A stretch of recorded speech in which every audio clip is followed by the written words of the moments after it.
Imagine people who try and remove God from morality.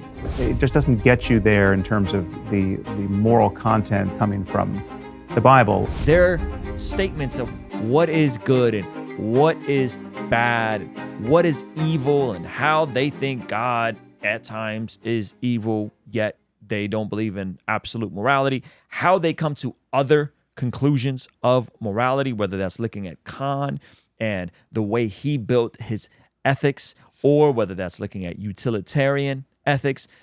It starts to really fall apart when you look at the deontological approach to ethics, and if something is ever right, ever wrong, then it's always wrong, and the way it all connects. And so I wanted to dive deeper into this conversation of ethics because I think ultimately it's very difficult to describe a coherent worldview around morality and right and wrong and objective truth if you don't have God in the mix. It doesn't mean people can't. It just becomes harder if there isn't a source at the root of it all that articulates it in a way that makes sense. And so I have this clip from Frank Turek that was sent over that I think just does a great job of pointing people to a Christian New Testament virtue ethic. And the way it's glued together is brilliant. So let's take a look at this. We got Ray Rock with us, by the way. Yes, sir. Let's take a look. All right, here we go. So this is Frank Turek. This is from a video on his channel Cross-Examine at Liberty University, Why We Can't Legislate Morality. Yes, sir. Hey, how's it going? Is it David? Daniel. Daniel, close. All right. So, killing is justified if it is self-defense. Is any other sin ever justifiable in any circumstance if it is used for self-defense or for any other reason?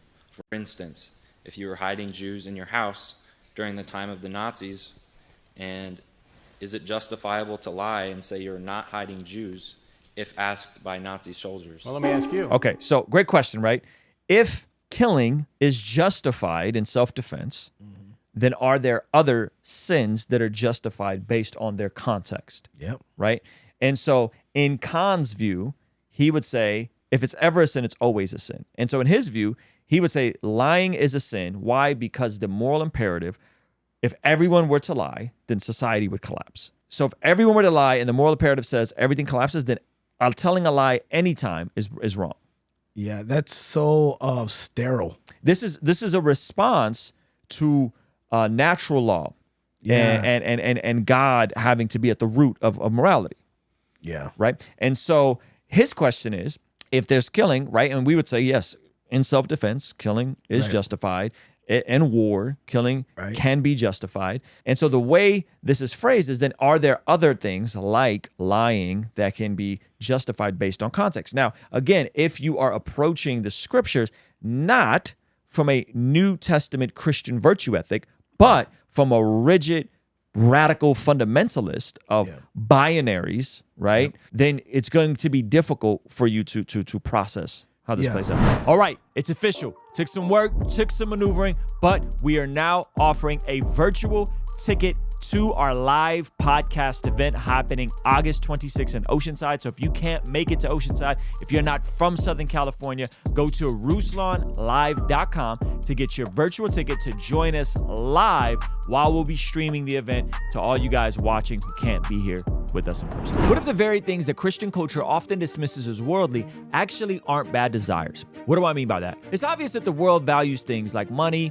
fitness, fame, and immediate gratification. But I like to propose that those natural human desires can actually be redirected with God's words and God's ways of doing things in order to bring glory to Him and serve our neighbor on this side of eternity. And I like to call this very concept God-driven ambition. And we'll be unpacking all of this at my very first live podcast in-person gathering happening August 26th in Oceanside, California.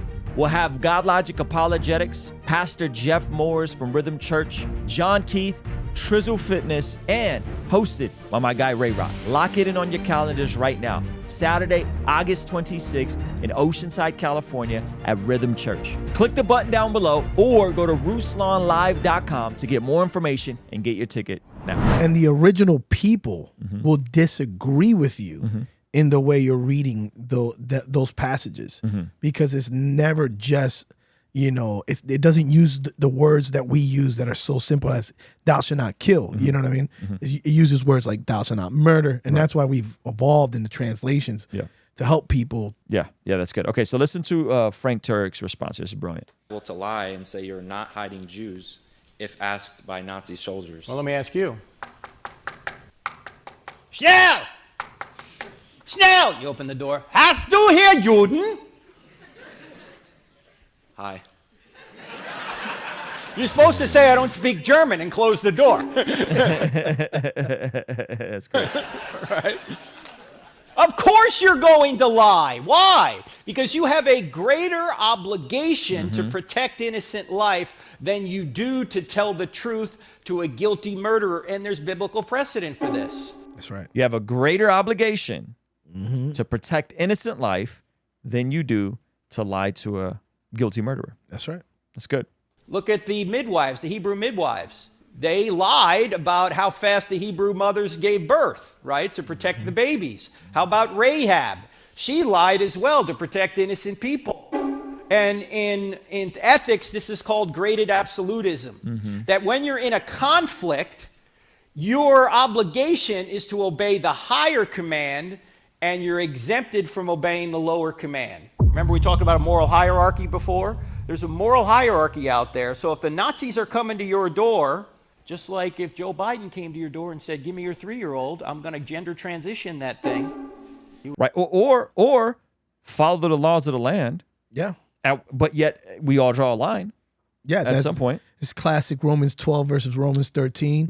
Right. Do not be conformed to the patterns of this world. But then you have another section saying, obey the laws of the land. Right. You would say, no, you're not. Okay? Because you have a higher obligation to protect your innocent child than you do have an obligation to obey an evil government edict. That's right. Does that make sense? Makes sense. Thank you. Shout out to Frank Turek, man. I think our brains, and I want to say Martin Luther said this, where he said that the natural state of humans defaults to one of two extremes: hyper self-righteous religious, or hyper self-righteous religiosity, or a hyper rebellion. Yeah. I mean, think about it. It's either, hey, you ever see a kid get in trouble and there's other kids there, and instead of that kid taking responsibility for what he's being in question, he mentions that's what somebody else did. You get what I'm saying? So on one side, it's self-righteous because it says, hey, well, at least I'm not as bad as that guy. That's right. Right? Because we're treating things one-to-one, right? And on the other side is complete, like, well, whatever goes, right? Yes. Like, so if it feels right, it feels right to me. Yep. You know what I'm saying? Like, there are no absolutes, right? And it's, believe it or not, I think it's very robotic and very selfish. And here's why. It's very robotic because only robots work on ones and zeros, Right. on and off, right and wrong, Right. okay?